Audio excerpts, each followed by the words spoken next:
ઓમ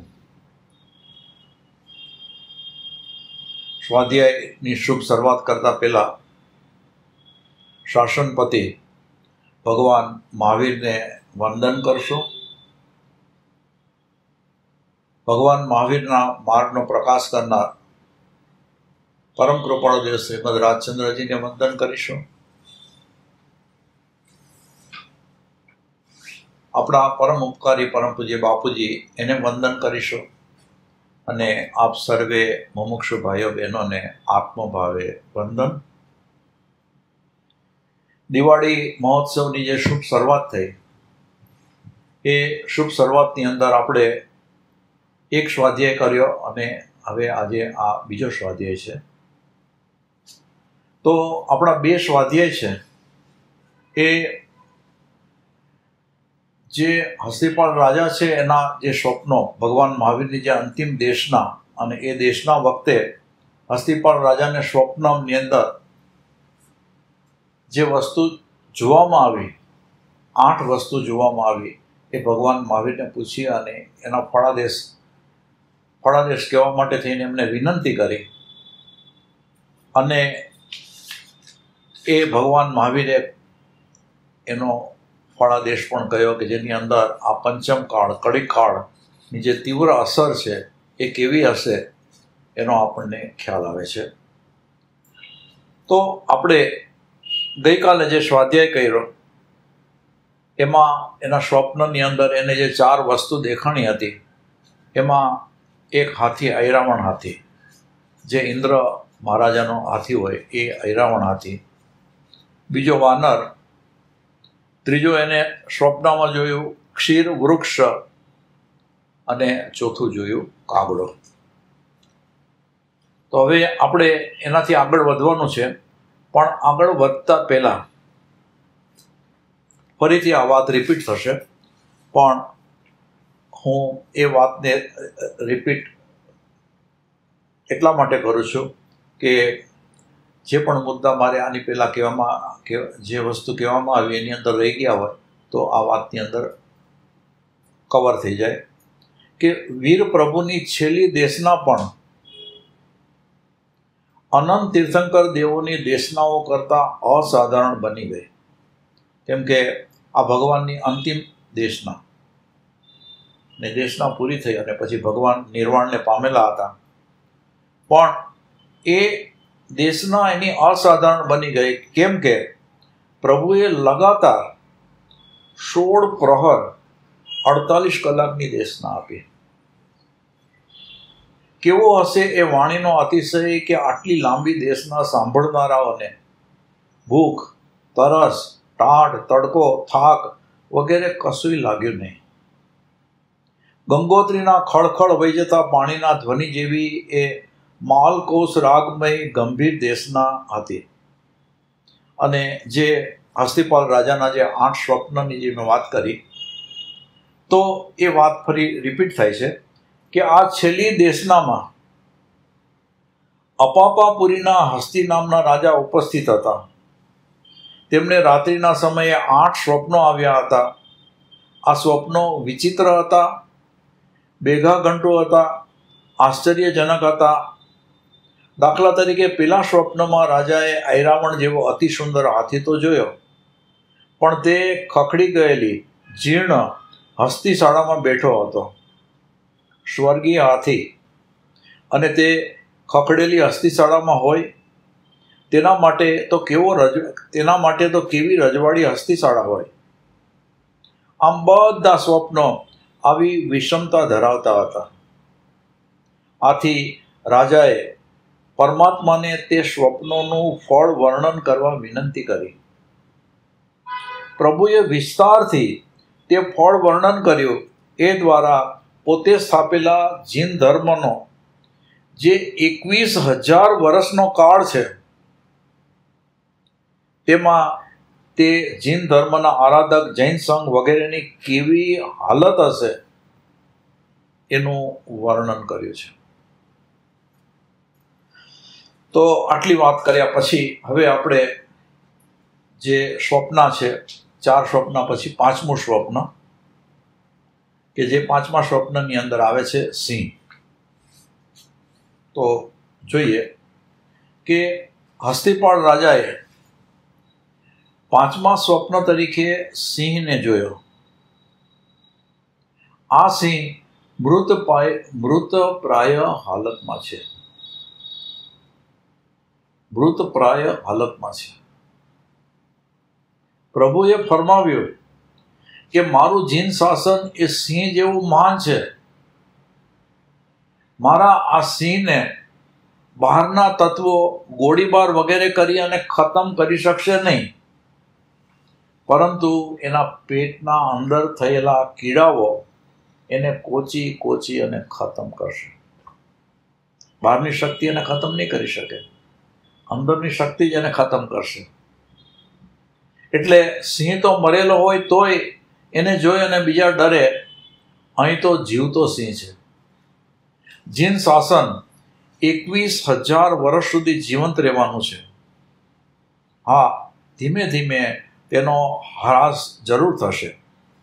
એના કારણમાં બહારને બદલે અંદરના તત્વોને પ્રભુએ કારણભૂત જણાવ્યા છે. બહારના તત્વોને અંદરના તત્વો, જીન ધર્મીઓ જ આ જીન ધર્મને જેને કહીને કે આ જીન ધર્મનો જે પ્રભાવ છે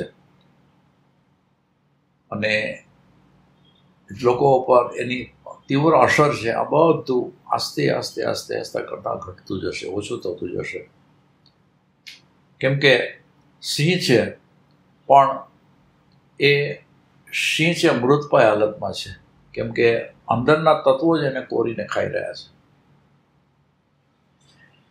તો હવે જે કહ્યું ને કે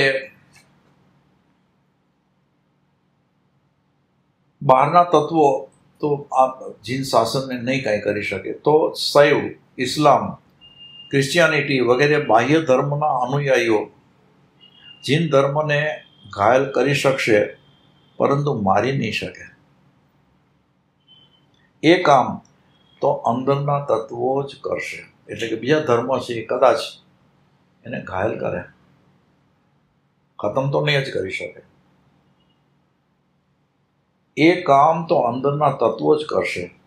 જૈન ધર્મના અનુયાયીઓ તરીકેનું જેમને લેબલ લાગ્યું છે તેવા કેટલાક જૈનાચાર્યો, શ્રાવકો પોતાની કેટલીક હલકી વૃત્તિ અને પ્રવૃત્તિથી, આચારની શિથિલતાથી, શ્રદ્ધાહીનતાથી, સંઘર્ષ કરવાની બદચાલથી જૈન ધર્મરૂપી સિંહ નબળો પડતો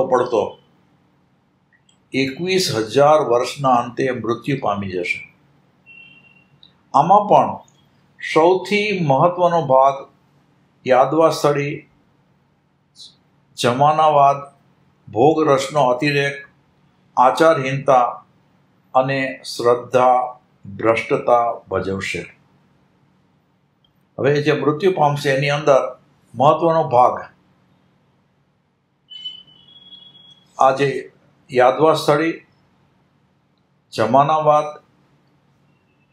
ભોગરસનો અતિરેક, આચારની હીનતા અને શ્રદ્ધાની ભ્રષ્ટતા, આ બધા જ કારણો છે એ ધર્મને ખતમ કરતો જશે. આપણા હાથે આપણો નાશ, એ સૂત્ર જૈન ધર્મને બરોબર લાગુ થશે. આર્ય મહાપ્રજાને પરાપૂર્વથી 2 દોષો વળગ્યા હોય તેવું લાગે છે. આર્ય મહાપ્રજાને પરાપૂર્વથી 2 દોષો વળગ્યા હોય. એ 2 દોષોમાં પહેલો દોષ છે વધુ પડતું ભોળપણ, અને બીજું યાદવાસ્થળી. તો મહાન રાજાશાહી પરંપરા તરફ નજર કરીએ તો આ 2 દોષોનો વારંવાર ભોગ બનેલી તે રાજાશાહી જણાય. બીજાઓએ રાજાઓના ભોળપણનો ખૂબ લાભ ઉઠાવ્યો, એમને અંદરો અંદર ખૂબ લડાવ્યા, ખોખરા કર્યા, જ્યારે રાજાઓમાં એકતા રહી ત્યારે તેમને કોઈ પરાજિત કરી શક્યું નથી. તેમના જ માણસોથી તેમનો નાશ થયો છે. આ રાજાશાહીની વાત છે. જૈન સંઘમાં પણ આવું જ બનવાનું પરમાત્માએ જણાવ્યું છે. પક્ષો, ફિરકાઓ, ગચ્છો તો પરસ્પર લડવાના, પરંતુ એક જ ગચ્છમાંય પરસ્પર સંઘર્ષ થવાનો. આવી સ્થિતિમાં તપાગચ્છની રક્ષા કરવા માટે મણિભદ્રજી કટિબદ્ધ બન્યા હતા. આંધ્રપ્રદેશના અવગ્રહના સ્વામી આત્માર્થી આચાર્ય કક્કસુરીજી પાટણ પધાર્યા હતા. ત્યાં તેમની સતામણી કરનાર સાધુ ખુદ કડીકાર સર્વજ્ઞ ભગવંત હેમચંદ્ર સુરીજીના શિષ્ય હતા. યોગ્ય સમયે ગુર્જરેશ્વર કુમારપાળની દરમિયાનગીરી થતાં મામલો બિચકતો અટકી ગયો હતો. હવે આજે અંદર આપસમાં મુશ્કેલી થાય એનો આ પહેલો દાખલો આપ્યો કે આંધ્રપ્રદેશના આચાર્ય કક્કસુરીજી પાટણ પધાર્યા. પણ હેમચંદ્ર સુરીના જ શિષ્યએ એને મુશ્કેલીમાં નાખ્યા. પણ કુમારપાળે દરમિયાનગીરી કરી એટલે મામલો વધારે ખરાબ થતો અટકી ગયો. આ સુરીવરના પટ્ટધર આચાર્ય રામચંદ્ર સુરીજીની સામે તેમના ગુરુભાઈ મુનિ બાલચંદ્ર તોફાને ચડ્યો હતો. એમાં આચાર્યશ્રીને મોતને ભેટવું પડ્યું હતું. આ બીજો દાખલો. પ્રભુવીરના નિર્વાણ બાદ માત્ર 70 વર્ષે રત્નપ્રભ સુરીજીના સમયમાં ઓસિયા કોર્ટાના જિનાલયોની પ્રતિષ્ઠાના નિમિત્તથી સંઘમાં 2 ટુકડા થયા. પણ આચાર્ય શ્રીની દૂરંદેશિતાને લીધે એ 2 ટુકડા થતા અટકી ગયા. 2 ટુકડા થવાના હતા પણ અટકી ગયા. પૂનમિયા ગચ્છના આચાર્ય શ્રી સાથે કાયમી સમાધાન કરવામાં આચાર્ય શ્રી હેમચંદ્ર સુરીજી નિષ્ફળ ગયા હતા. આથી ગુર્જરેશ્વર કુમારપાળ તે ગચ્છના આચાર્ય ઉપર ખૂબ રોષે ભરાયા હતા. આ દાખલો આપ્યા પછી સંઘર્ષો આ જૈન સંઘને પરાવાર નુકસાન કરતા રહેશે એ પ્રભુ વીરનું ભાખેલું અતિ કડવું સત્ય છે. સંઘનું આ ભાવિ જાણી અને કોઈ પણ જૈન બેચેન બની જાય, પરંતુ એ કટુ સત્યને પચાવ્યા વિના છૂટકો નથી. આપણો આત્મા એવા કોઈ સંઘર્ષ છેડી ન નાખે એટલી કાળજી આપણે કરવાની રહે. દરેક જૈનને માટે આ વાત છે કે એનો પોતાનો આત્મા આવા સંઘર્ષ એનાથી કાંઈ ખરાબી ન કરી નાખે, એ જાગૃતિ રાખવાની છે. જો એ નહીં રહે તો આપણા જ હાથે જૈન સંઘને અનહદ નુકસાન કરવાનું દુર્ભાગ્ય જાગ્રત થઈ જાય તે અત્યંત સંભવિત છે.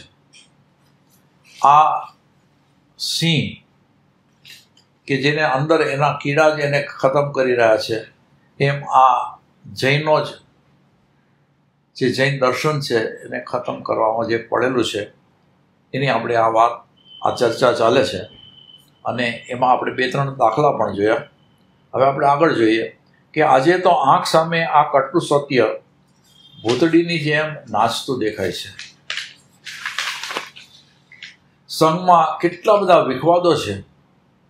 અમે શું એટલે કે સારા, તમે બધા કુ એટલે કે ખરાબ, એ ઠેકો કોણ ધરાવતું નહીં હોય.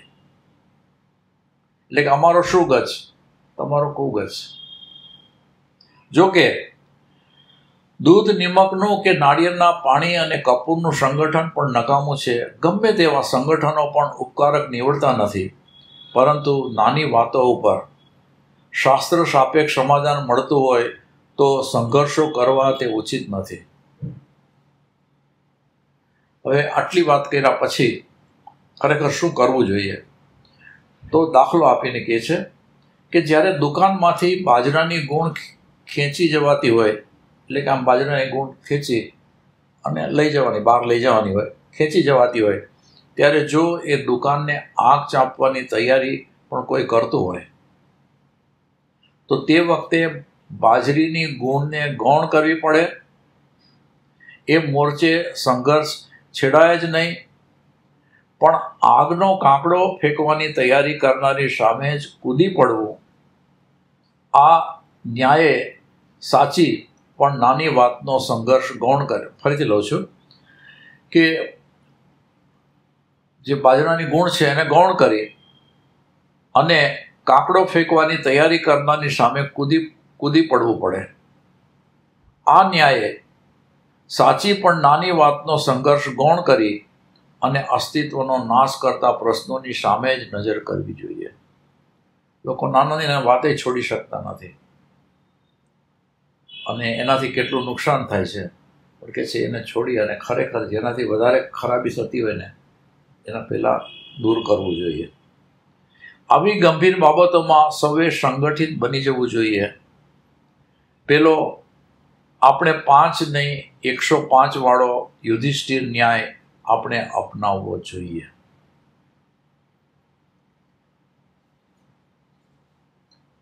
હવે દાખલો આપે છે કે ક્યાંય વાઘ અને સિંહ લડી પડ્યા, જંગલમાં હશે. બે વચ્ચે જોરદાર લડાઈ શરૂ થઈ. થોડી જ પળોમાં આકાશમાં ગીધડાઓ ચક્કર મારવા લાગ્યા. તેઓ તે બેના મોતની રાહ જોતા હતા. ગીધડાઓ. સિંહે તેમને જોઈને વાઘને કહ્યું કે આપણા બેની લડાઈમાં આપણી ઉજાણી કરવાની મજા તો આ ગીધડા માણવાના છે. આપણે બંનેએ તો મરવા સિવાય કશું મેળવવાનું નથી. જો એમને ઉજાણી કરવા દેવી ન હોય તો આપણે લડાઈ બંધ કરી અને ઘર ભેગા થઈ જઈએ. હવે વાઘ પણ સારો હશે, સમજદાર હશે, એટલે વાઘે સંમતિ આપી. બિચારા ગીધડા સાવ બાઘા બની અને વિદાય થયા. હવે કહે છે કે ગીતાર્થ મુનિઓ આટલી દૂરંદેશિતા લાવી દે તો હાલમાં ચાલતા બધા સંઘર્ષો ગૌણ બની જાય. ખાસ પરમાત્માની વાણીને સાચી ઠરાવવા માટે આ સંઘર્ષો જારી રાખવામાં આવ્યા લાગે છે. અરે રે, પ્રભુની વાણીને તો બીજા ઘણા લોકો સાચી ઠરાવવા બેઠા છે. આપણે શા માટે એ કાર્યમાં પડવું જોઈએ? કે બીજા ઘણા લોકો તો ખોટું કામ કરવા માટે તૈયાર જ છે, પણ આપણે શા માટે એની અંદર દાખલ થવું? એ કાર્યમાં આપણે શા માટે પડવું? હવે આ દાખલો આપ્યો સિંહ અને વાઘની લડાઈનો. હવે આ બીજો દાખલો છે કે કુહાડીના ધારદાર પાનાઓ ભરેલું ગાડું જંગલમાંથી પસાર થતું હતું. એટલે ઓલા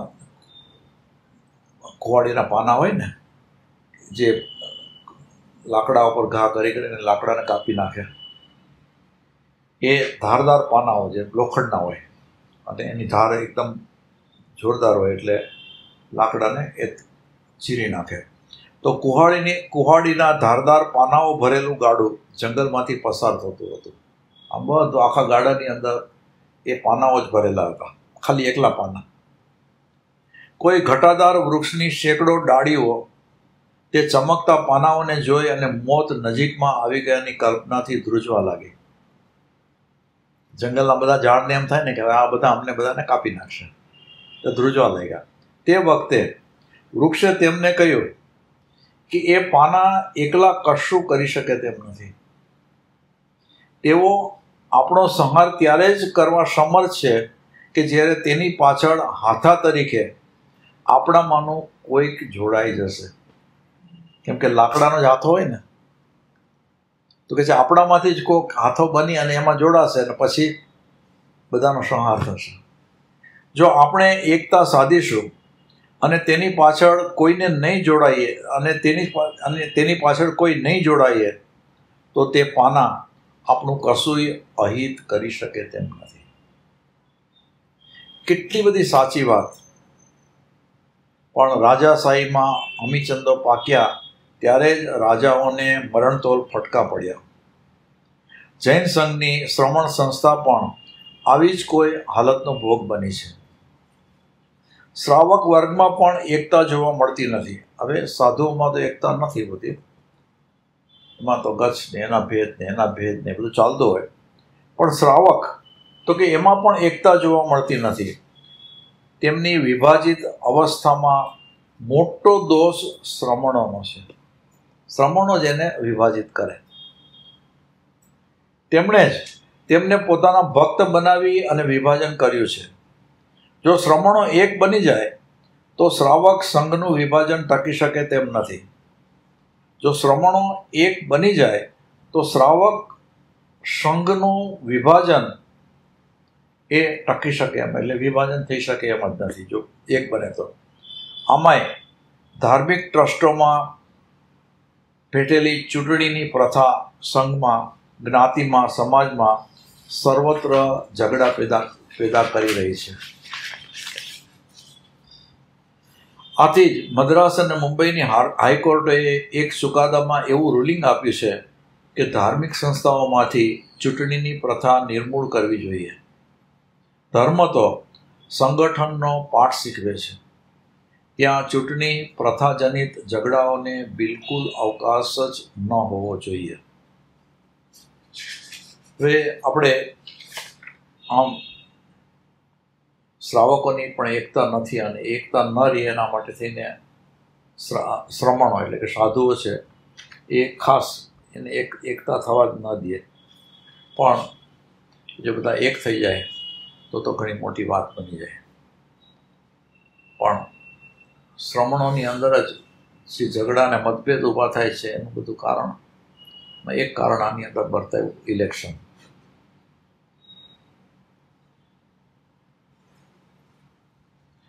હવે આગળ જોઈએ કે દેવાધિદેવની આ વાત આપણા માટે ખૂબ ચિંતાજનક છે કે મારા ધર્મનો નાશ મારા જ અનુયાયીઓ કરશે. રખે આપણે જ એવું કંઈ કરી ન બેસીએ કે જેથી જીન ધર્મનો પ્રગટાવેલો દીપક આપણે અંશતઃ બુઝાવી નાખીએ. અરે શક્ય હોય તો અનુષ્ઠાન કટ્ટર જીવન જીવવા રૂપે તે દીવામાં 2 ટીપા જેટલું પણ ઘી પૂરીએ, પરંતુ તે સામર્થ્ય ન હોય તો છેવટે તે દીવાને બુઝાવવાનો ધંધો કરવા જેટલા નીચ તો આપણે ન જ બનવું જોઈએ.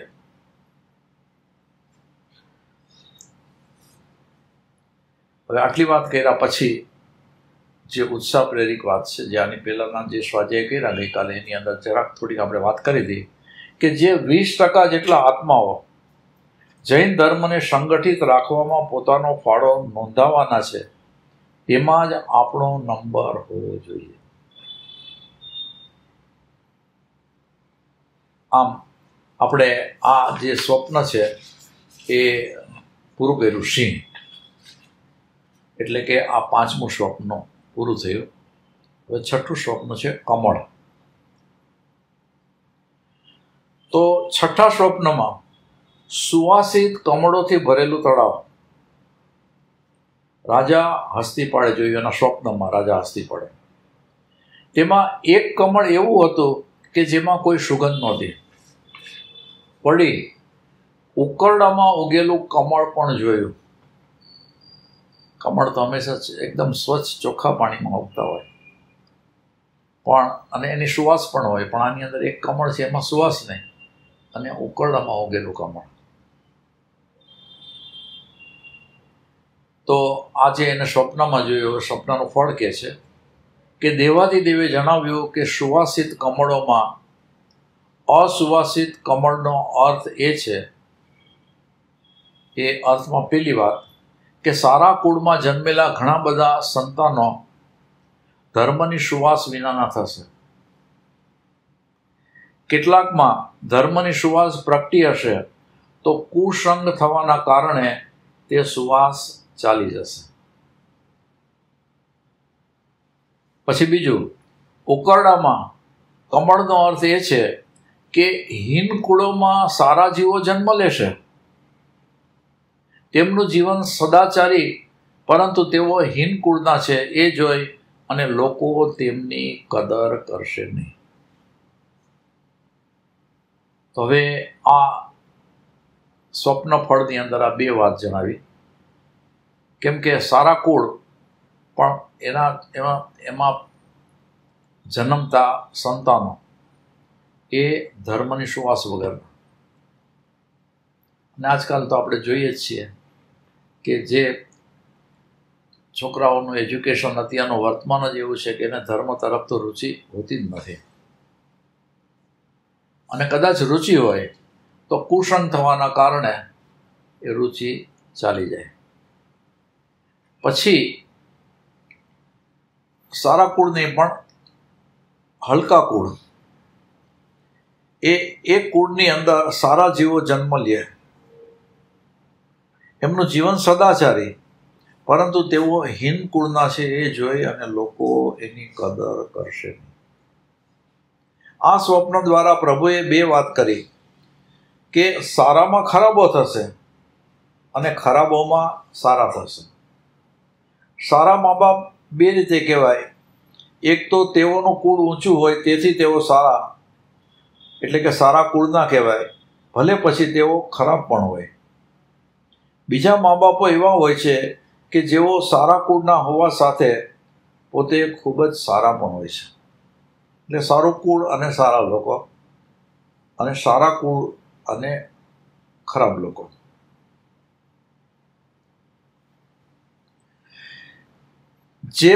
જે મા બાપો માત્ર સારા કુળના હોવાથી ફરીથી લો છું, જે મા બાપો માત્ર સારા કુળના હોવાથી સારા છે પરંતુ જીવનથી સારા નથી, તેમને ત્યાં સારા જીવો પણ જન્મ લે તો સારા રહી શકે નહીં.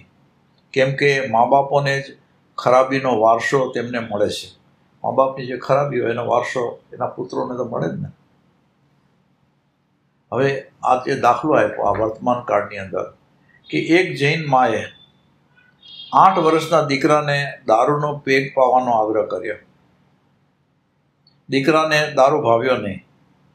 માએ કહ્યું કે બેટા, દારૂ પીતા નહીં શીખીએ તો મોડર્ન સમાજમાં તું સી રીતે ઊભો રહી શકશે? આવી ખરાબ માતાઓ સારા કુળની હોય તોય પશ્ચિમની ઝેરી જીવનશૈલીનો ભોગ બની અને ખરાબ બની હોય તો તેના સંતાનોમાં શું વારસો આવશે? એટલે કે છે કે જો માતા બિલાડી હોય તો સંતાનોને ઉંદર મારવાનું શીખવે ને. વળી બીજો એક દાખલો છે કે એક જૈન માતા ક્રિશ્ચિયનની સાથે પરણી ગઈ. તેના પતિ અને 4 સંતાનોનો ત્યાગ કરી અને પાર્કે ઘેર જઈ અને બેઠી. એક પિતા, આ બીજો દાખલો કે એક પિતા ખૂબ દારૂ પીતો હતો. તેના નશામાં તેણે તેની ધર્મિષ્ઠ પત્નીને સળગાવી નાખી. સંતાનો બધું જોતા રહી ગયા. આ સંતાનોનું જીવન કેટલું બધું ઝેરી બની શકે. એટલે કે છે કે કુળ સારું હોય તેથી શું, જાતિ પણ સારી હોય તેથી શું, દેશ પણ આર્ય હોય તેથી શું, જો જીવન સાવ અનાર્ય હોય. એવા સુકુળના મા બાપોના સંતાનો પૂર્વજન્મોમાં સાધના કરતા યોગભ્રષ્ટ થયા હોય. હવે આ બીજી રીતે વાત છે કે એવા સારા કુળના મા બાપોના સંતાનો પૂર્વજન્મોમાં સાધના કરતા યોગભ્રષ્ટ થયા હોય અને તે યોગ આ જન્મમાં પૂર્ણ કરવા માગતા હોય તોય આવા મા બાપોને લીધે એ શક્ય નથી. વળી જો મા બાપો જીવનથી પણ ખરેખર સારા હોય તોય જો સારા સંતાનો કુસંગે ચડી જાય તોય ખેલ ખલાસ છે. આમાં તો એવું છે કે પૂર્વ જન્મના બહુ જ ગાઢા સંસ્કાર હોય અને ગમે તેવી ખરાબ પરિસ્થિતિની વચ્ચે પણ એનો ઉછેર થતો હોય, પણ ઓલા જે સંસ્કાર હોય ને તો એ પોતે પોતાના ધર્મને ચૂકે નહીં. પણ એવું તો જવલ્લે જ ક્યાંક કોઈક જ જગ્યાએ બને. દાખલો આપ્યો છે કે ઇલાચી કુમાર કેટલો સારો વિરાગી છોકરો હતો કુસંગે ચડવાથી તેનું જીવતર કેટલી હદે ઝેરું બની ગયું. મુનિઓનો સત્સંગ દૂર થતા નંદ મણિયારની હાલત કેટલી બધી ખરાબ થઈ ગઈ. તો અયલાજી કુમાર અને નંદ મણિયાર બેની કથાઓ આપણે જાણતા હોઈએ તો આ દાખલો આપણે સારી રીતે સમજી શકીએ. અત્યારના તો આપણે એ કથા નથી લેતા, પણ દાખલા તરીકે જ આપણે જોયું.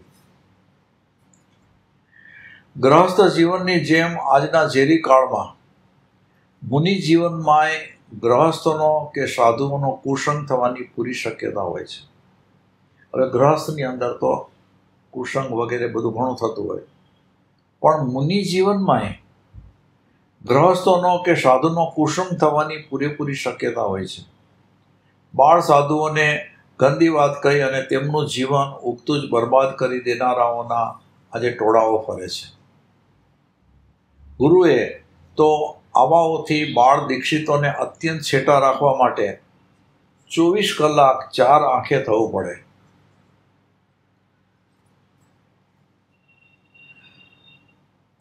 મુનિ જીવનમાં કુવાંચન, કુનિમિત્તો, કુસંગ વગેરે થતા સારામાં સારા મુનિઓ પણ 1-2 પળમાં જ મહાવ્રતોનો ધરાર ભંગ કરી બેસે તેવી પૂરી શક્યતા હોય છે. પરમાત્માએ વર્તમાન કાળનો જ જાણે કે આબેહૂબ ચિતાર ખડો કર્યો હોય તેવું લાગે છે. વળી પ્રભુએ કહ્યું કે હલકા કુળથી કે જીવનથી મા બાપોના સંતાનો ખૂબ સારા શ્રાવક કે વધુ સારા સાધુ બનશે, પરંતુ હલકા વડીલોના કારણે તેમની કદર થશે નહીં. હલકા કુળમાં સારા જે જીવો જન્મેલા હોય એની માટે વાતચીત થઈ કે જે આપણે શરૂઆતમાં જોઈ બે પાર્ટની અંદર, કે હલકા કુળથી કે જીવનથી મા બાપોના સંતાનો ખૂબ સારા શ્રાવક કે સાધુ બનશે, પરંતુ હલકા વડીલોના કારણે તેમની કદર થશે નહીં.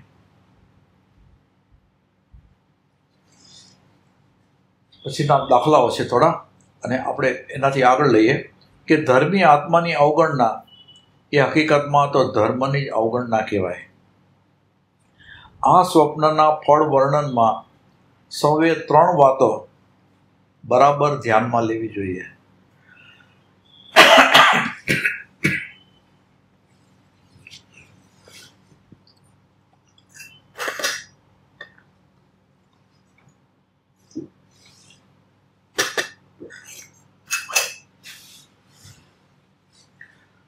તો હવે આ 3 વાતો ધ્યાનમાં લેવાની છે.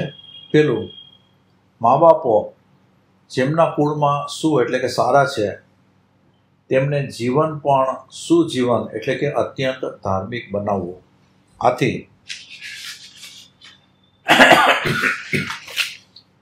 તેમના દ્વારા એવા જન્મેલા જીવોને પણ સુસંસ્કારોની પ્રાપ્તિ થાય, પૂર્વભાવનું તેનું કુપણું નાશ પામી જાય. આ એક વાત થઈ. હવે બીજું, પોતાના સંતાનો કુસંગના ઝપાટે ન આવી જાય તેની ભારેથી ભારે કાળજી જૈન મા બાપોએ રાખવી. આ બીજી વાત.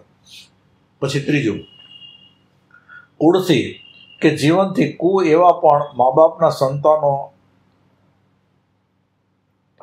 કુળથી કે જીવનથી એવા પણ મા બાપના સંતાનોનો જીવ જો પૂર્વભવીય અત્યંત સંસ્કારી હોય તો તેને સત્સંગ આપીને આગળ વધારવો, તેની ખૂબ કદર કરવી અને તેને ઉત્તેજન આપવું. આ બધું કરવાથી આ ખરાબ કાળની અંદર પણ કંઈક થોડું ઘણું પણ સારું બચેલું રહે. એટલે આપણે આ જે 6થું સ્વપ્ન કહીએ કમળ એ પૂરું કર્યું. એનું જે ફળાદેશ ભગવાને કીધું અને એનું થોડુંક વિવરણ આપણે જોયું. હવે 7મું સ્વપ્ન છે બીજ. તો હસ્તિપાળ રાજાએ એના સ્વપ્નમાં શું જોયું કે હસ્તિપાળ રાજાએ 7મા સ્વપ્નમાં ઉખર ભૂમિ ઉપર સડેલા બીજ અથવા તો સડેલા બીજમાં મિશ્રિત થયેલા સુંદર બીજ નાખતા જોયા. હવે આપણે કંઈ પણ વાવેતર કરવું હોય તો વાવેતર કરવામાં જમીન સારી હોવી જોઈએ ને. પણ આ રાજાએ તો સ્વપ્નમાં જોયું ઉખર ભૂમિ, કે જેની અંદર વાવેતર જેવું જોઈએ એવું સારું થઈ શકે નહીં. અને કેવા બીજ વાવ્યા? તો કે સડેલા, અને એની સાથે થોડાક સારા બીજ. આવી રીતે એને જોયું. તો આ સ્વપ્નનું જે ફળ ભગવાન કહે છે એ કહે છે કે પ્રભુએ કહ્યું કે મારા શાસનકાળમાં અસ્થાને, કુપાત્રે અકલ્પ્યનું દાન કે અકલ્પ્યનું દાન કે કલ્પ્યનું દાન વધુ થશે, અથવા તો સ્થાને સુપાત્રે અકલ્પ્યનું દાન વધુ થશે. હવે અકલ્પ્ય અને કલ્પ્ય એટલે કે હકીકતની અંદર જે દાન છે, જેને જે દાન દેવાનું હોય એ યથાયોગ્ય દેવું જોઈએ. સાધુઓ આપણે ત્યાં વરાવા આવે તો કલ્પેલો આહાર ની આપણે કે ભાઈ એને આહાર છે એની અંદર બધી કાળજી રાખવી જોઈએ કે જૈન સાધુને કઈ જાતનો આહાર જોઈએ, કઈ રીતનું બધું જોઈએ. પણ હવે એટલે આ કલ્પ્ય અને અકલ્પ્ય સમજાણું. એટલે ફરીથી આ વાત વાંચું છું કે પ્રભુએ કહ્યું કે મારા શાસનકાળમાં અસ્થાને, કુપાત્રે અકલ્પ્યનું દાન કે કલ્પ્યનું દાન વધુ થશે. પાછું જે દાન કોને કરે છે? તો કે જેની પાત્રતા નથી એવા જીવોને. અને એ પણ અકલ્પ્યનું અને કલ્પ્યનું દાન વધુ થશે. અને સુપાત્રે અકલ્પ્યનું દાન વધુ થશે. અને ખરેખર જે સુપાત્ર છે એને જે વસ્તુ કલ્પે એવું નહીં, પણ એને અકલ્પ્ય વસ્તુનું દાન વધુ થશે. તો હવે કુપાત્ર એવા સાધુને અકલ્પ્ય વસ્તુ વરાવાય નહીં. કલ્પ્ય એટલે કે નિર્દોષ સાધુત્વની સાધક વસ્તુ પણ, નિર્દોષ સાધુત્વની સાધક એટલે કે કલ્પ્ય વસ્તુ પણ વરાવાય નહીં. ફરીથી લઉં છું. કુપાત્ર એવા સાધુઓને અકલ્પ્ય વસ્તુ વરાવાય નહીં, કલ્પ્ય વસ્તુ પણ વરાવાય નહીં. હવે આ છે ને, આમ હકીકતની અંદર આપણા શાસ્ત્રોની અંદર જે કુપાત્ર છે ને એને કલ્પ્ય કે અકલ્પ્ય કોઈ પણ વસ્તુનું દાન ન કરવું જોઈએ. એ કઈ રીતે છે કે જે કુપાત્ર છે એને આપણે દાનમાં રૂપિયો આપ્યો કે પૈસા આપ્યા, તો એ પૈસાનો દારૂ પી નાખે કે એવો એનો ખોટો ઉપયોગ કરે. એટલે એને તો કલ્પ્ય અને અકલ્પ્ય વરાવાય નહીં. સાપને દૂધ પણ દેવાય નહીં, કેમ કે એનું ઝેર થાય. વળી સુપાત્રને, જે હવે આ સુપાત્રની વાત આવી કે અકલ્પ્ય તો ન જ દેવાય. આધા કર્મ વગેરે દોષવાળી વસ્તુઓ નિષ્કારણ સુપાત્ર સાધુઓને દેવાય નહીં. સુપાત્રને કલ્પ્ય વસ્તુઓ પણ વિવેકપૂર્વક આપવી જોઈએ. આ દાન આપે પણ એની સાથે પાછો વિવેક હોવો જોઈએ. આજના ભોગલક્ષી યુગમાં કેટલાક નિધર્મી લોકો વૈજ્ઞાનિક વસ્તુઓ, પોર્ટેબલ ટીવી, ઘડિયાળ વગેરે યાંત્રિક વસ્તુઓ સુપાત્ર એવા સાધુઓને આપે છે. આ બધું અકલ્પ્ય ગણાય. આધા કર્મ આહારની જેમ આ બધી વસ્તુઓ સુપાત્ર સાધુઓને પુષ્કળ નુકસાન કરે. કુપાત્ર સાધુઓ મોટે ભાગે ગ્રહસ્થના ऐहिक સુખની પૂર્તિ કરનાર હોય છે. દોરા ધાગાની હાટડી ચલાવતા હોય છે. ભોગરસી ગ્રહસ્થોની વચ્ચે તેમની સાંઠગાંઠ હોય છે. તેઓ ગ્રહસ્થને કશુંક મેળવી આપે છે. તેની સામે તે ગ્રહસ્થો તેમને અકલ્પ્ય એવી જરૂરિયાતો પણ પૂરી પાડે છે.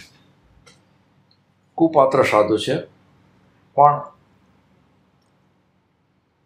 જે ગ્રહસ્થો છે એને તેમ થાય ને કે ભાઈ આ સાધુની મહેરબાની મારા ઉપર થશે તો મને ઘણું બધું ધન મળશે, આ મુશ્કેલી મારી દૂર થશે, આ તકલીફ દૂર થશે, આવી કામના, કંઈ પણ કામના હોય. એટલે કુપાત્ર સાધુઓ મોટે ભાગે ગ્રહસ્થના ऐहिक સુખની પૂર્તિ કરનાર હોય છે. દોરા ધાગાની આંટડી ચલાવતા હોય છે. ભોગરસી ગૃહસ્થો વચ્ચે એમની સાંઠગાંઠ હોય છે. તેઓ ગ્રહસ્થને કશુંક મેળવી આપે છે અને તેની સામે તે ગ્રહસ્થો તેમને અકલ્પ્ય એવી જરૂરિયાતો પણ પૂરી પાડે છે. આ બાબત તે સાધુઓના દૂષિત જીવનને વધુ દૂષિત કરનારી બને છે, વધુ ભ્રષ્ટ કરનારી થાય છે. એ વાત સાચી છે કે તે સાધુઓને આ બાબતની જરા પણ ચિંતા હોતી નથી, કેમ કે તેનું જીવન મોક્ષલક્ષી હોતું નથી. તેઓ પડે છે અને ભોગતાઓને પણ પાડે છે માર્ગથી. એટલે એ પોતે માર્ગથી તો નીચા પડવાના, પણ ભોગતાઓને પણ માર્ગથી પાડે. આ જેને કહીએ ને કે કેવા મુનિની વાતચીત થઈ. કુપાત્ર. હવે સાચા મુનિઓ જરૂર ગ્રહસ્થના હિતનું કાર્ય કરે, પણ તે હિત તેમની દુઃખ મુક્તિ અને સુખ પ્રાપ્તિ કરી આપવાથી થતું નથી, પરંતુ દોષ મુક્તિ અને ગુણ પ્રાપ્તિ કરી આપવાથી થાય છે.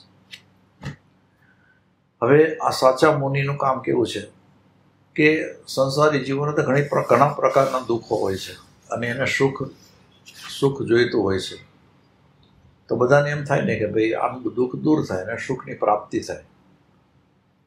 પણ જે સાચા સાધુઓ છે એનું હિત તો જે સાધકો છે અથવા તો ગ્રહસ્થ છે એનું હિત કે એનું દુઃખ છોડી આવે, એને સુખ આપવું એની અંદર એનું હિત નથી, પરંતુ એની અંદર રહેલા દોષને કઢાવરાવે અને ગુણોની પ્રાપ્તિ થાય, એમાં એનું હિત છે એ જાણતા હોય છે. એટલે એ લોકો આવા જે બાહ્ય કામ, જેને કહીએ ને કે સંસારી કામનાવાળા જીવો, એમની પાસેથી એ કામનાની પૂર્તિ કરવા માટે જતા હોય તો એ બાબતની અંદર એ લોકો લક્ષ ના આપે, પણ એના દોષો કઢાવરાવે, એની અંદર ગુણોનો વિકાસ થાય એવું કરાવરાવે. સુપાત્ર તરીકે માત્ર સાધુ સાધ્વીજી ન લેવાય, પરંતુ શ્રાવક શ્રાવિકાઓ પણ લેવાય. હવે સુપાત્રમાં સાધુ સાધ્વી તો ખરા, પણ શ્રાવક શ્રાવિકાઓ પણ સુપાત્રમાં ગણાય. શરત એટલી જ છે કે તે ચારેય મોક્ષના એકાંતે લક્ષી હોય, વિતરાગ પ્રજ્ઞપ્ત માર્ગના કટ્ટર પક્ષપાતી હોય, યથાશક્તિ પાલક હોય. એમાંની એકાદ વાત પણ જમાલીની જેમ તેમની શ્રદ્ધા ન હોય તેને સુપાત્રમાં ગણી શકાય. હવે આમ હકીકતની અંદર સુપાત્ર સાધુ સાધ્વી અને શ્રાવક શ્રાવિકાઓ કીધા ચારે, પણ એને સુપાત્ર શા માટે કીધા કે એ લોકો મોક્ષલક્ષી હોય. વિતરાગ પ્રજ્ઞપ્ત માર્ગના કટ્ટર પક્ષપાતી હોય અને એ માર્ગનું પોતાની જેટલી શક્તિ હોય એ શક્તિ મુજબ પાલન કરતા હોય. પણ આની અંદરમાં એમાંના એકાદ જણે પણ જમાલીની જેમ જેની શ્રદ્ધા ન હોય તેને સુપાત્રમાં ગણી શકાય નહીં. જેમ કે ભગવાન મહાવીરના જમાલી, તો એ તો ભગવાનને છોડીને વયા ગયા હતા, એની શ્રદ્ધા જ હટી ગઈ હતી. તો એમાંથી કોઈ એકાદો એના જેવો નીકળે તો એ પોતાનું કલ્યાણ ન સાધી શકે. જેમ દાનનું પાત્ર શું હોવું જોઈએ તેમ દાનની વસ્તુ કલ્પ્ય હોવી જોઈએ. જેમ દાનની પાછળનો આશય પણ માત્ર મોક્ષ પ્રાપ્તિનો શું હોવો જોઈએ. અર્થકામની પ્રાપ્તિના લક્ષથી કે સમમૂર્છિમ જેવા શૂન્ય મનથી સુપાત્રને કલ્પ્ય વસ્તુને કરાતું દાન પણ નિષ્ફળ જાય.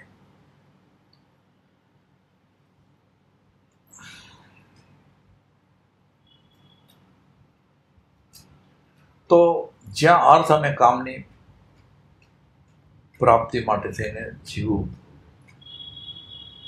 મૂર્છિત છે અને એને એવું જો દાન કરવામાં આવે તો એ દાન તો નિષ્ફળ જવાનું. એનું કારણ તો એ છે કે એ મોહજનિત જીવ કે જેને સંસારી કામનાઓ રહેલી છે, અને આવી કામનાવાળો જે જીવ છે એને એ પોતાની કામનાની પૂર્તિ થતી હોય તો એનો સંસારી ભાવ, મોહ ભાવ તો વધતો જ જાય.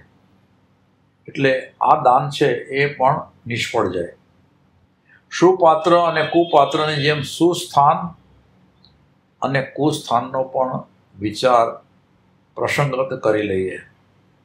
જેમ કે દેરાસર, ઉપાશ્રય, પાંજરાપોળ, પાઠશાળા વગેરે 14 ધાર્મિક સ્થાનોમાં કરાતું દાન એ સુંદર દાન છે.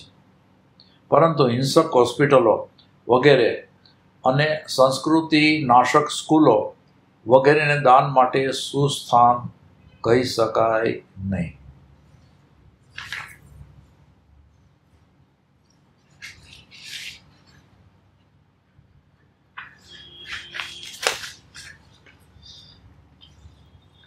જ્યાં કારમી જીવહિંસા થતી હોય, જ્યાં ધર્મ સંસ્કૃતિનો ધ્વંસ હોય, ત્યાં દાન સી રીતે આપી શકાય?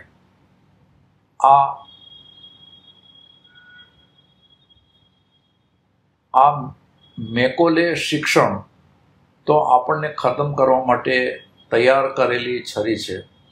એમાં દાન આપવું એટલે એ છરીને આપણે જ ધારદાર બનાવવી.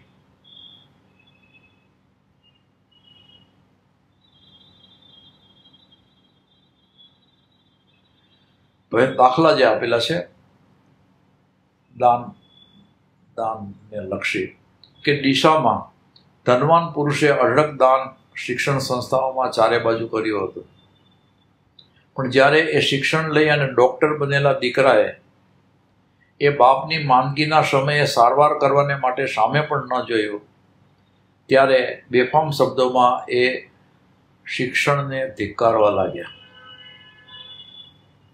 હવે આપણે મેકોલેનું જે શિક્ષણ છે એને તો ધારદાર છરીનું કામ કર્યું છે. એ મેકોલે જ પોતાની બેનને લખેલા પત્રમાં લખ્યું કે મારા શિક્ષણ પ્રયોગથી હિન્દુસ્તાનની મોટા ભાગની પ્રજા નાસ્તિક બની જશે, પોતાની સંસ્કૃતિનો ત્યાગ કરી દેશે. આવી શિક્ષણ સંસ્થામાં દાન સી રીતે આપી શકાય? પરમાત્માએ આ અંગે કહ્યું છે તે તદ્દન સાચું નીવડ્યું છે. છતાં આજે પણ કેટલાક, હવે આટલી વાત કરી કે જે અપાત્ર જગ્યાએ અથવા તો ખોટી જગ્યાએ દાન આપવામાં આવે તો એનાથી કેટલું નુકસાન થાય છે. હવે સવડી વાત છે કે છતાં આજે પણ કેટલાક રાજસ્થાની વગેરે લોકો તો સુપાત્રે દાન અને ધાર્મિક સુસ્થાનોમાં જ પોતાની સંપત્તિ મન મૂકી અને ખર્ચી રહ્યા છે. આવો વર્ગ પણ કંઈ નાનો સૂનો નથી. આજે દાતા એટલે કે સારા દાતા શ્રાવક શ્રાવિકાઓની સુપાત્ર ભક્તિની બાબતમાં પુષ્કળ જાગૃતિ આવી છે. ગુપ્ત રીતે પુષ્કળ રકમ અપાઈ રહી છે. અનુકંપાને યોગ્ય જીવો માટે અનુકંપા પણ સારા પ્રમાણમાં થઈ રહી છે. એથી જૈન ધર્મની જબરી પ્રભાવના પણ થતી જોવા મળે છે. આ બધું જોઈએ તો મન નિરાશ મટી અને ઉલ્લાસિત બની જાય છે અને મન અથવા તો અંતઃકરણ બોલી ઉઠે છે કે હજુ જૈન શાસન જયવંતું છે. આવું જોઈએ. તો આ 7 સ્વપ્ન સુધી આપણે જોયું. હવે આ છેલ્લું સ્વપ્ન, 8મું સ્વપ્ન છે એ આપણે લઈએ છીએ. આપણે જે બીજની વાત કરી 7મા સ્વપ્નમાં, હવે આ 8મું સ્વપ્ન છે એ કુંભની વાત છે કે હસ્તિપાલ રાજાએ 8મા સ્વપ્નમાં એક ખંડમાં 2 પ્રકારના ઘડાઓ જોયા. આમ આખો ખંડ છે એની અંદર 2 પ્રકારના ઘડા. એક ખૂણે પડેલા બહુ થોડા ઘડા જોયા જે ખૂબ સારા ઘડા હતા, સુવાસિત જળથી ભરેલા હતા. સુંદર કમળોથી દરેક ઘડો લપેટાયેલો હતો. અત્યંત નેત્ર દીપક તે ઘડા હતા. થોડાક જ ઘડા ખૂણામાં પડેલા હતા. અને એ જ ખંડમાં ચારે બાજુ વેરાયેલા બીજા પ્રકારના ઘડા હતા. એ ધંગધડા વિનાના હતા, જોવા પણ ન ગમે તેવા હતા, સાવ ખાલી હતા. આખા ખંડનો કબજો આ હલકા ઘડાઓએ લીધો હોય એવું દ્રશ્ય હતું. આ એને પોતે સ્વપ્નમાં જોયું. કુંભ. તો દેવાધિદેવે ફરમાવ્યું, હવે આનું ફળ કે છે આ સ્વપ્નનું, કે મારા શાસનકાળમાં સુંદર ઘડા જેવા અતિ સુંદર તપ જપ અને સંયમની સાધના કરતા સાધુઓ અત્યંત નાની સંખ્યામાં રહેશે. બહુ ઓછા ઘડા જોયા હતા ને ખૂણામાં. એટલે ભગવાન તો એમ કહે છે કે મારા શાસનમાં સુંદર ઘડા જેવા અતિ સુંદર તપ જપ અને સંયમની સાધના કરતા સાધુઓ બહુ જ ઓછા હશે. તેઓ ખૂણે ખાંચરે રહેશે. ધર્મી લોકોની નજરમાં ઝટપટ આવી શકશે નહીં. જ્યારે હલકા પ્રકારના સાધુઓ ચારે બાજુ ફેલાયેલા જોવા મળશે, તેમનું જીવન ઘણું નિમ્ન કક્ષાનું હશે. ઉત્તમ કોટીના સાધુઓના સુંદર સંયમ જીવનને કારણે તેમના નબળા જીવન ઉઘાડા પડી જવાના અને તેથી લોકોમાં અપયશ થવાના ભયે તે નબળા સાધુઓ ઉત્તમ સાધુઓના અછતા દોષો જાહેર કરશે. હવે નિમ્ન કક્ષાના સાધુ શું કરે? સારા સાધુઓને એનું સંયમ ને બધું સુંદર જુએ એટલે એના ગમે તેવા સાચા ખોટી રીતે એના દોષો કાઢે અને દોષો બધાને બતાવે. એટલે આમ ઉત્તમ સાધુઓના અછતા દોષો જાહેર કરશે, તેની ખૂબ વગોવણી કરશે, તેમની સાથે ઝઘડા કરશે. પરંતુ હાથી ચલે બજાર, કૂદતા ભૂકે હજાર, એ ન્યાયને અનુસરી અને ઉત્તમ સાધુઓ તેમની સાથે કોઈ સંઘર્ષ છેડશે નહીં અને જે કાર્યો કરવાના છે તે બરાબર કરતા રહેશે. લોકો બંનેને સરખા ઝઘડાખોર કહેશે. પછી ભલે બહારના લોકો ગમે એમ કહે, સારા સાધુને પણ ઝઘડાખોર કહે, તો લોકો બંનેને સરખા ઝઘડાખોર કહેશે. આથી ઉત્તમ સાધુઓને ખૂબ સહન કરવાનું તો આવશે જ. સારા સાધુને સહન તો ખૂબ કરવું પડે. આટલી બધી વિષમ સ્થિતિમાં પણ એ ઉત્તમ સાધુઓ પોતાનું સંયમ જીવન ચુસ્તપણે પાળશે. પોતાની ઉપર થતા આક્ષેપો અને હુમલાઓમાંથી તેઓ સંસાર પ્રતિ વધુ અને વધુ વિરક્ત બનતા જશે. આ ઉત્તમ સાધુઓ 1000ની સામે 5 જેટલા જ હશે. હવે જો આ ભગવાનનું વચન છે, કેવું છે કે આ ઉત્તમ સાધુઓ 1000ની સામે 5 જ જેટલા હશે, તોય તેમના નિર્મળ ચારિત્ર બળથી મારું સ્થાપેલું જીન શાસન અવિચ્છિન્નપણે આગળ વધતું જશે અને પૂરા 21,000 વર્ષ સુધી ટકશે. 1000માં 5 જ ઉત્તમ સાધુ છે, પણ એનાથી આખું શાસન ટકશે 21,000 વર્ષ સુધી. પરમાત્માની આ વાત જાણીને પ્રભુ ભક્તોને ભારે ખેદ ઉત્પન્ન થાય તેવી શક્યતા છે, પરંતુ જ્યારે આ નિયતિ છે ત્યારે ખેદ રાખવાની જરૂર નથી. આવા બધા વિષમ વાતાવરણને કારણે તો કાળમાં આ ક્ષેત્રમાંથી કોઈનો મોક્ષ થઈ શકે તેમ નથી. કેમ કે આમ એક ભાખેલું છે ને કે આ કાળમાં મોક્ષ ન હોય. એ વાત આની અંદર મૂકી છે કે આ કાળમાં આ ક્ષેત્રમાંથી કોઈનો મોક્ષ થઈ શકે તેમ નથી. દરેક ધર્માત્માએ આ બધું જાણ્યા પછી તો અત્યંત વિકટ સ્થિતિ જોઈને આશ્વાસન જ મેળવવાનું છે કે આવું તો બધું પરમાત્મા જ પોતે ભાખી ગયા છે અને એ પ્રમાણે બની રહ્યું છે. માટે અંદરથી અંતઃકરણથી ખેદ ન કરવો. આટલી બધી વિષમ સ્થિતિમાં દરેક ધર્મી જીવે એ વાતની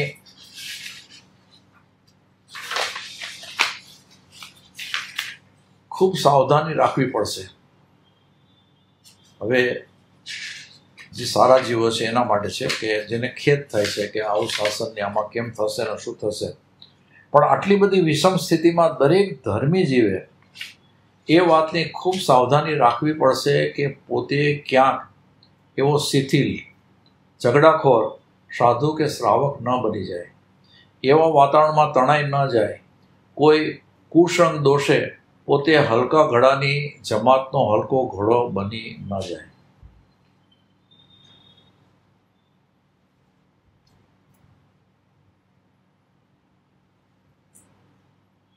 સાચા ધર્મી જીવોએ તો હવે એ જ વિચાર કરવાનો રહેશે કે જો પોતાનું જ સંયમ જીવન દુરારાધ્ય બની જાય તેવું વિષમ વાતાવરણ રહેવાનું હોય તો જગત ઉદ્ધારની પ્રવૃત્તિમાં પડવાને બદલે માત્ર જાત ઉદ્ધારમાં લીન થઈ જવું, તો પછી બીજાના ઉદ્ધારની અથવા તો બીજાની વાતમાં પડ્યા વગર ખાલી પોતાના કલ્યાણની અંદર જ પડી જવું. નિર્મળ ચરિત્રનું પાલન થઈ શકે તેવા ક્ષેત્રોમાં જ સદા વિહરતા રહેવું. મુંબઈ, સુરત, અમદાવાદ, મદ્રાસ, બેંગ્લોર, જયપુર, ઇન્દોર વગેરે મહાનગરોમાં તો ડગ પણ કદી મૂકવો નહીં. આવા નગરોમાં સ્થંડિલ, માતૃ વગેરેની શાસ્ત્રીય વ્યવસ્થા વધુને વધુ દુર્લભ થતી જાય છે. લોકોમાં મુનિ સંસ્થા પ્રત્યેનો આદર પણ ઘટતો જાય છે. તો લોકોને અત્યારનો જે સાધુ ઉપરનો જે આદર હોવો જોઈએ ને એવો લગભગ ઘણા બધા લોકોમાં રહ્યો નથી, અને એ આ ભાખેલી વાત છે. તોફાની સાધુઓએ ત્યાં અડ્ડા જમાવી દીધા છે. ક્યાં? મોટા મોટા શહેરોમાં. દોરા ધાગાની હાટડીઓ દ્વારા ભક્તો બનાવી લઈ અને પોતાના કાયમી ડેરા તંબુ નાખી દીધા છે. તો શા માટે તેવા નગરોનો સુસાધુએ ત્યાગ ન જ કરવા દેવો? એટલે કે એને ખરેખર શા માટે તેવા નગરોનો સુસાધુએ ત્યાગ જ ન કરી દેવો? એમ કરી અને એને એવા નગર છોડી જ દેવા જોઈએ. પ્રભુએ આગળ વધીને ફરમાવ્યું છે કે સારા સાધુઓની સ્વગુણ રક્ષાની સ્થિતિ એટલી બધી ક્યારેક વિષમ થઈ જશે કે તે માટે તેમને ગાંડાઓની સાથે ગાંડા દેખાડવાનો ન્યાય, કુવૃષ્ટિ ન્યાય અપનાવવો પડશે. હવે સારા સાધુઓ અને પોતાના સારા ગુણો છે એની રક્ષાની સ્થિતિ એટલી બધી વિકટ થઈ જશે કે લોકોની નજરમાં તો જે ગાંડા હોય ને એવો જ એમને સાધુને ગાંડો ગણે કે આ કેવો છે. એટલે ગાંડાઓની સાથે ગાંડા દેખાડવાનો ન્યાય, કુવૃષ્ટિ ન્યાય અપનાવવો પડશે. જ્યારે કાળ સુધરશે ત્યારે તેઓ પોતાનું કૃત્રિમ ગાંડા તરીકેનું સ્વરૂપ ત્યજી અને પાછા ડાહ્યા દેખાવા લાગી જશે. એવો સમય બદલાવો જોઈએ. હવે આમ હકીકતની અંદર સારા જે સાધુઓ છે અથવા તો શ્રાવકો છે અને એને આવી વિષમ પરિસ્થિતિમાં પોતાની જાતને કોઈ પણ રીતે ટકાવવાનું છે, પોતાના ગુણને ટકાવી અને એનો વિકાસ કરવાનો છે, અને એ વખતે એને ગાંડાની સામે ગાંડા જેવા દેખાવું પડે, પણ અંતઃકરણથી તો એ ભલે દેખાડો થતો પણ પોતે તો પોતાનું જ કાર્ય કરતા હોય. એના દાખલા કે વૃદ્ધ વાદીદેવ સુરીજીને રબારી પંચ સામે ટાબોટા લઈ અને નાચવું પડ્યું નહોતું. હવે આ વૃદ્ધ વાદીદેવ સુરી છે એની કથા જો આપણે જોઈએ કે એને શા માટે નાચવું પડ્યું અને શું થયું હતું, તો આ દાખલો આપણે પૂરેપૂરો સમજાય. પછી પેલા પેથળને મસ્જિદ આકારમાં જિનાલયો બાહ્ય દેખાવ ફેરવવા નહોતો પડ્યો, કેમ કે મોગલો બધા મૂર્તિઓને તોડતા હતા, મંદિરોને તોડી નાખતા હતા. તો પછી શું છે કે આમ મસ્જિદ જેવો આકાર બહારથી કરે તો પછી મોગલો ત્યાં ન આવે, એટલે એવો દેખાવ કરવો પડતો હતો. આવું જ કંઈક કુવૃષ્ટિ ન્યાય લગાડીને કરવાનો સમય આવશે એમ પ્રભુ કહે છે. ઇતિહાસ તરફ નજર કરતા કુસાધુઓએ સુસાધુઓની કરેલી ભયંકર સતામણી સ્પષ્ટ જોવા મળે છે, અને એના માટે થઈને ઘણા બધા દાખલા આપેલા છે કે કાના કઠિયારાને દીક્ષા આપનારા ભગવાન મહાવીર દેવના પટધર સુધર્મા સ્વામીજીને અપમાનિત કોણે કર્યા હશે? એ ગાંડા લોકોની પાછળ કોઈ તેવા તોફાની સાધુઓનો હાથ નહીં હોય? પછી બાલચંદ્ર મુનિએ અજયપાળ રાજાને વશ કરી અને રામચંદ્ર સુરીજી મહારાજને માથે મોત ક્યાં નહોતું ફટકાર્યું? હવે એક મુનિ બીજા મુનિનું મોત થાય એવું કરે. યક્ષદેવ સુરીજીએ વશ કરેલી સમ્યક દ્રષ્ટિ દેવીને મલિન દેવી ફરીથી લઉં છું. યક્ષ દેવ સૂરીજીએ વશ કરેલી સમ્યક દ્રષ્ટિ દેવીને મલિન દેવોએ ઘેરી લઈ અને કેવી બાંધી હતી. એમ આમાં ઘણા બધા દાખલા આપેલા છે, પણ આપણે આ 2-3 દાખલા જોયા એટલે આ વાતની પુષ્ટિ થઈ. હવે છેલ્લે આના માટે જેવો ભૂતકાળ ગયો તેવો વર્તમાન કાળ જઈ રહ્યો છે અને તેવો જ ભવિષ્યકાળ જો જવાનો છે. કેમ કે અત્યારના તો ભગવાન મહાવીર પછીથી આખો કાળ બદલી ગયો, પંચમ કાળ છે અને એની અસર તો કેટલા બધા લાંબા સમયથી ચાલે છે. એટલે એ ભૂતકાળ ગયો, વર્તમાન કાળ પણ એવો ખરાબ જ જઈ રહ્યો છે અને ભવિષ્યકાળ પણ હજુ 21,000 વર્ષનો એ છે, તો એ ભવિષ્યકાળ પણ એવો જ ખરાબ રહેવાનો. તો જેવો ભૂતકાળ ગયો તેવો વર્તમાન કાળ જઈ રહ્યો છે અને તેવો જ ભવિષ્યકાળ જો જવાનો છે, તો આત્મ ધ્યાનમાં લીન થવા સિવાય બીજો કોઈ સલામત રસ્તો જણાતો નથી. ત્રણેય કાળ ખરાબ જ છે. તો પછી જીવે પોતાનું કલ્યાણ કરવું હોય તો આત્મ ધ્યાન સિવાય બીજો કોઈ સલામત રસ્તો નથી. મને પેલું વાક્ય યાદ આવે છે કે ઓ જીવ, પારકાની વાતોમાં આંખ, કાન અને મોં બંધ કરી અંદર ઉતરી જા, ત્યાં જ પલાઠી મારી અને બેસી જા. તો આ રીતે આ 8મું સ્વપ્ન કુંભ એટલે કે ઘડા, એ 8 સ્વપ્ન આપણે જોયા. હવે આમ પહેલી જ વખત જે લોકો આ સ્વપ્નની વાત સાંભળતા હશે એના મનની અંદર તો ઘણા બધા વિકલ્પો ઊભા થાય, ઘણા બધા સવાલો ઊભા થાય. પણ જેમ જેમ અભ્યાસ કરતા જાય જીવ અને ભગવાનને જે ભાખેલું છે એ અને જે પરિસ્થિતિ છે એનો અભ્યાસ કરતા જાય, એટલે એને આ કાળનું સ્વરૂપ કેટલું ખરાબ છે અને કેટલું ખરાબ થતું જાય છે એનો વિશેષ અને વિશેષ ખ્યાલ આવતો જાય. તો શું આવા કાળમાં પોતે પોતાનું કલ્યાણ સાધી ન શકે? શું પોતાના જન્મ મરણના ફેરા જે અનાદિકાળથી ચાલી રહ્યા છે એમને એમ જ ચાલુ રહેવા દેવાના? અને જેને કહીને કે ચારેય ગતિની અંદર જન્મ મરણ કરવાની અંદર પણ જે મારક ગતિ છે, તિર્યંજ ગતિ છે, એની અંદર જન્મ મરણ કરવાના? તો આ નિયતિ છે, એટલે કાળ તો ખરાબ રહેવાનો જ, એની અંદર તો કંઈ ફરક પડે એવું છે નહીં. તો કરવાનું શું? કેમ થાય? તો હવે આપણે જેને કહીએ ને કે ઉત્સાહ પ્રેરક થોડીક વાતો છે એ આપણે છેલ્લે લઈએ.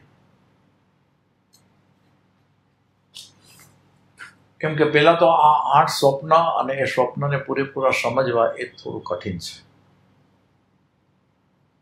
આમ કઠિન તો નથી, પણ એનું જે વિશ્લેષણ છે એ તો ઘણું બધું સરળ ભાષાની અંદર છે, પણ છતાંય પહેલી વખત સાંભળે એટલે બધું વ્યવસ્થિત રીતે ન સમજાણું હોય એટલે એ રીતે કઠિન આપણે કહી શકીએ. પણ એનો થોડો અભ્યાસ કરે એટલે જીવના અંતઃકરણની અંદર એક ઉદ્વેગ તો ઊભો જ થાય કે કંઈ તો પછી મારું કલ્યાણ હું કઈ રીતે કરીશ. તો હવે એના માટે થઈને જે ઉત્સાહ પ્રેરક વાત છે એ છેલ્લે આપણે લઈએ છીએ કે હવે હસ્તિપાળ રાજાને આવેલા બેઘા ઘંટું 8 સ્વપ્નના ફળનું પરમાત્માએ વર્ણન કર્યું. તેના ફળ વર્ણનનો 2 વિભાગમાં સાર જોઈએ. ફળ વર્ણનનો 2 વિભાગમાં સાર. પહેલું કે પ્રભુ કહે છે કે મારા સ્થાપેલા જૈન ધર્મના 21,000 વર્ષનું ભાવિ ઘણું બધું ખરાબ છે. ઘણા બધા શ્રમણીઓ અને શ્રાવક શ્રાવિકાઓ વગેરે મોક્ષ માર્ગથી ખસી જશે. ઘણા બધા લોકો ધર્મહીન જીવન જીવશે. ઘણી બધી અંધાધૂંધી ફેલાશે. લુખ્ખાઓ આગળ આવશે અને સાચાઓને ખૂબ સહન કરવું પડશે. આ એક વાત ભગવાને કીધેલા ફળ. હવે બીજી વાત, પરંતુ આ બધું છતાં થોડાક શ્રમણ શ્રમણીઓ અને શ્રાવક શ્રાવિકાઓ તથા લોકો એકદમ ઉત્તમ કોટીની મોક્ષ માર્ગની આરાધના કરશે. બહુ થોડા, પણ એ લોકો ઉત્તમ કોટીની મોક્ષ માર્ગની આરાધના કરશે. ભયાનક પરિસ્થિતિની વચમાં રહીને પણ તેઓ સ્વસ્થ રહેશે, સ્વ આત્મકલ્યાણ કરીને જ રહેશે. ટૂંકમાં ઘણા ખરાબ સમયમાં પણ જેને સ્વનું હિત આરાધવું જ છે એને કોઈ વાંધો આવશે નહીં. હા, તેવાઓની સંખ્યા ઘણી ઓછી હશે. અંદાજે એવું અનુમાન કરી શકાય કે 80% જેટલા ખરાબ હશે તો 20% જેટલા ખૂબ સારા હશે. એ નિષ્કર્ષ વાક્યથી આપણે નિરાશ થવું ન જોઈએ. બેશક પ્રભુએ કહ્યું છે કે ઘણા બધા ખરાબ પ્રકારના હશે, પણ પ્રભુએ એવું તો નથી જ કહ્યું કે તમામે તમામ જીવો ખરાબ હશે. એટલે કે ભગવાને ઘણા બધા ખરાબ પ્રકારના હશે, પણ પ્રભુએ એમ તો નથી કીધું કે સંપૂર્ણપણે બધા જ જીવો ખરાબ હશે. પ્રભુએ જ્યારે ઘણા બધા માટે 80% એટલે કે 80% માટે એ વાત કરે છે ત્યારે એમાંથી એ વાત સ્પષ્ટ રીતે ફલિત થાય છે કે થોડાક તો સારા, ખૂબ જ સારા પણ થવાના જ છે. 21,000 વર્ષના છેડે પણ 4 આત્માઓ તો ઉત્તમ એવી વિરતિના આરાધકો રહેશે જ. એટલે હવે આમ આ કડીકાળ અને કડીકાળની આવી ભયંકર અસર અને ભયંકર અસરની અંદર પણ મોક્ષ માર્ગ સંપૂર્ણપણે લુપ્ત નથી થઈ ગયો. આપણે જોઈએ છીએ કે ભગવાન મહાવીરને 2500 વર્ષ થયા, એની અંદર તો જૈન ધર્મ કેટલો બધો ક્ષીણ થતો ગયો, પણ સંપૂર્ણ ક્ષીણ નથી થયો, કેમ કે એ માર્ગ હજુ પણ ટકેલો છે. અને જે પુણ્યશાળી જીવો કે જેને પોતાનું આત્મકલ્યાણ જ સાધવું છે અને એના પુણ્ય એને ખરેખર ભગવાન મહાવીરે પ્રરૂપેલો મોક્ષ માર્ગ પ્રાપ્ત થયો છે, એના આરાધક છે, એને તો આ જે કંઈ પણ પોતાની ફરતે વિષમતા છે એ વિષમતા તરફ લક્ષ્ય ન દેતા પોતાની આરાધનાની અંદર જ રત બનવાનું છે. અને એમાં પણ જે પુણ્યશાળી જીવ છે કે જેને દેવ, ગુરુ અને ધર્મરૂપી શાસનની પ્રાપ્તિ થઈ છે અને એને એ ત્રણેય પ્રત્યેની દ્રઢ શ્રદ્ધા છે અને ગુરુ આજ્ઞા મુજબ માર્ગનું આરાધન કરી રહ્યા છે, એ જીવે તો બધી જ આ કડીકાળની અસરની ફિકર છોડી અને આજ્ઞા આરાધનની અંદર જ પોતાનો સમગ્ર સમય વિતાવવો જોઈએ. એની અંદર પોતાની બધી નબળાઈઓ એને દૂર કરવી જોઈએ અને એકાગ્રતા વિશેષ અને વિશેષ કેળવતા જવું જોઈએ. ભગવાન મહાવીરને થયા ભલે આટલા વર્ષ થયા, આ કાળ આટલો ખરાબ થયો, છતાં પણ જેને આત્મકલ્યાણ સાધવું છે એના માટે મોક્ષ માર્ગ ખુલ્લો જ છે અને એ આરાધન કરી અને પોતાનું કલ્યાણ સાધી શકે એમ જ છે. અને એના માટે આપણે કૃપાળુ દેવના ઘણા બધા પત્રો છે કે જેની અંદર એમ કહેવાય છે કે આ કાળમાં મોક્ષ નથી, તો મોક્ષ નથી તો સમ્યક દર્શન તો છે ને. તો એની તો બધા હા પાડે છે કે સમ્યક દર્શન છે, તો સમ્યક દર્શન છે તો મોક્ષ મળે કે નહીં? તો કે હા, મોક્ષ તો મળે. તો જીવે તો સમ્યક દર્શન પ્રગટ કરવા માટે થઈને જ પૂરા આરાધક બની જવાની જરૂર છે. તો આજે આ ભગવાન મહાવીરની જે અંતિમ દેશના છે એ ભગવાનના અંતિમ સમયે આપણે સ્વાધ્યાય રૂપે લીધી, કે જેમાં આ જે રાજા છે એના 8 સ્વપ્નોનું ફળ, પછી તો બીજી ઘણી બધી વાતો છે, પણ આપણે એ 8 સ્વપ્નો અને એનું ફળ જોયું. અને ભગવાન બરાબર રાત્રે પોતે નિર્વાણની પ્રાપ્તિ કરવાના છે. તો એ ભગવાન નિર્વાણ પામ્યા, એ આપણે એમ જ માનીએ કે નિર્વાણ પામ્યા અને આપણને આ માર્ગ આપી ગયા છે. અને મને એ ભગવાનની એક વાત ઉપર સંપૂર્ણપણે દ્રઢ શ્રદ્ધા છે. અને જે ભગવાનના વચનો હું નહોતો સમજી શકતો, એ સદગુરુ ભગવંત દ્વારા મને બરાબર સદગુરુ ભગવંત મને બરાબર સમજાવી રહ્યા છે. તો મારે હવે એ આરાધના ખૂબ સારી રીતે કરવી જોઈએ. બસ આટલી વાત કરી અને દિવાળી મુબારક બધા મુમુક્ષુ ભાઈઓ બહેનોને આપી અને હું અહીંયા મારી વાત પૂરી કરું છું. સદગુરુ દેવ કી જય.